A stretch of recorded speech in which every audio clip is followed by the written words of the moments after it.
ছেড়ে তো দেবই, সেই জন্যই তো আসলাম। সত্যি ভাই, সত্যি ভাই, আমি তখনই বুঝতেছিলাম যে আপনি লিডার মানুষ, আপনি বুঝবেন যে আপনি যাকে খুঁজছেন সে আমি না। ঠিকই বুঝতে পারছে।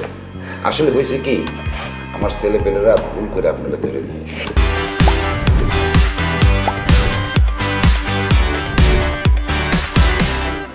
না, ইটস ওকে ভাই, যা ভুল হওয়ার তো হয়ে গেছে।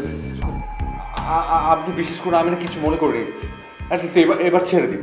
আরে তা তো দেবই, কিন্তু একটা কাজ করতে হবে। জি, কি কাজ? 1 লক্ষ টাকা লাগবে। 1 লাখ টাকা এখন আমি কোথায় পাবো ভাই? 2 লাখ টাকা দিতে হবে। জি, কি বলছেন? 3 লাখ টাকা দিতে হবে। আরে কি আশ্চর্য, আপনি 3 লাখ টাকা আমি কোথায় পাবো? কথা বললেই কিন্তু 1 লাখ করে বাড়বে। আরে ভাই, আপনি তো আমার কথাটা শুনবেন। 4 লাখ। ভাই প্লিজ, এত টাকা আমি কোথায় পাবো? 5 লাখ টাকা দিতে হবে।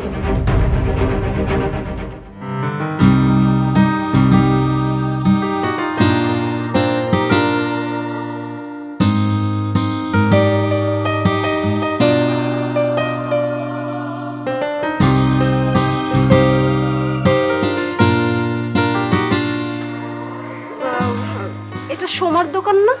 জি। ও কোথায়? ম্যাডাম তো ইন্ডিয়ায় গেছে 2 দিনের জন্য। আচ্ছা ঠিক আছে, ও আসলে বলবেন যে ঢাকা থেকে অথৈ এসেছিল। আচ্ছা, ওকে, ধন্যবাদ।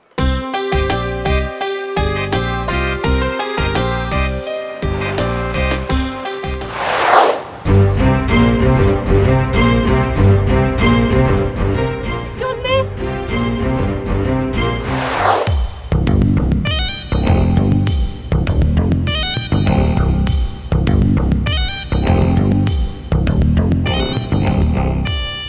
আপনি কি আমারে বলতে আছেন? জি, আপনি ছাড়া কমন সেন্স লেস মানুষ এখানে আর কে আছে? হোয়াট?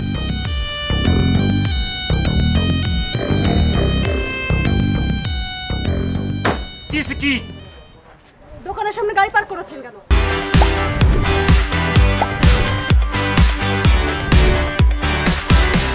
কেন এই জায়গাটা কার? আমনের নামে আব্বুর? কি হয়েছে কি? ইডিয়েট। এই আপনি কিন্তু একটা সেন্টেন্সের মধ্যে 2বার গালি দিয়ে ফেলাইছেন। একটা বছর কমন সেন্স, আরেকটা বছর ইডিয়েট। পাইছেন কি আপনি? কি হয়েছে কি? আবার বলেন পারলে। আমি বলছি আপনি গাড়িটা এখান থেকে সরিয়ে রাখেন। কিল্লিকে সরা রেখ, তুই কিল্লিগিয়া? কারণ এটা পার্কিং জোন না। সেইটা বললে তো কর্তৃপক্ষ বলবে।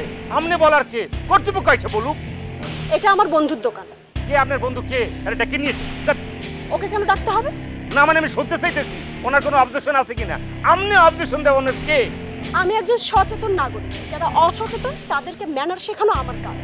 হ্যাঁ, আইয়া পড়ছে উস্কে একটা মাইয়া, নাক চাপ দিলে এখনো দুধ বেরিয়ে। এখন বড় বড় কথা বলতে আইছি।